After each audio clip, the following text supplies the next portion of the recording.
Cardinals of the Catholic Church who are choosing a new pope are starting a second day of deliberations after failing to reach a decision yesterday.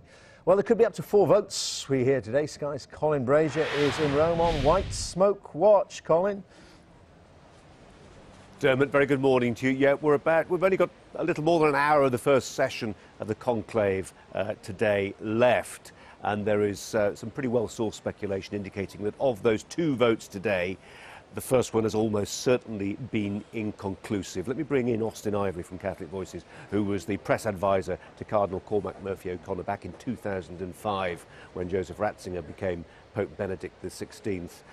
We can pretty confidently predict, can't we, Austen, the first ballot this morning, the second ballot of the conclave so far in total is hasn't produced a result. I think we can be confident. We were expected, the window was between sort of 10:30 and 11 local time. We haven't had it by now. We weren't, of course, expecting a result this morning. In fact, I'd be very surprised if we did get a result before this afternoon. Where there's been one clear contender in the past, like in 2005, Benedict XVI, that took 4 ballots. So it would be really, really surprising in this case, given that there's no clear contender, if we get a result, actually, certainly this morning. I think this afternoon, tonight's the first time I think we need to look carefully and see whether there's a pope. The vibe you're getting, and this is in a sense something that people have had time to sleep on following the ceremony yesterday, is that a developing world pope is a real goer.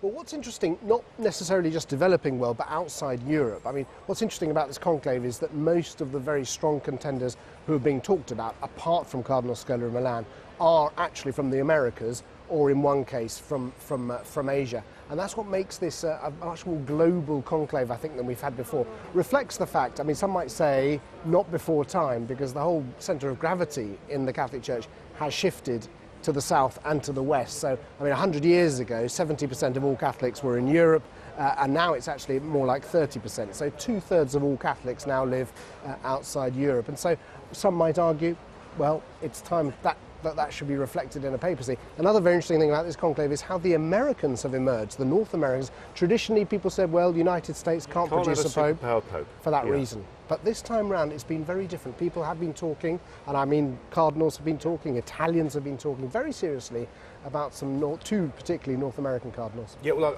I've dropped it to the floor now, but one of the respected Italian newspapers this morning, front and centre, saying Sean O'Malley, yes, the Archbishop of Boston, is a really serious contender.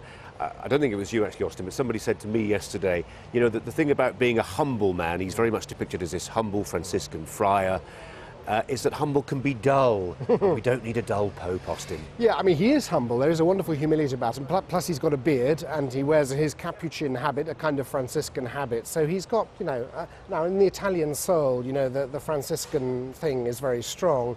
When the church is in crisis, you call a Franciscan somebody humble and simple with a beard. So I think he's appealing to the Italians. But Archbishop O'Malley, Archbishop of Boston, has been a remarkable reformer in his diocese, and there's a lot to be said for him. But you're right, not the most scintillating homilist.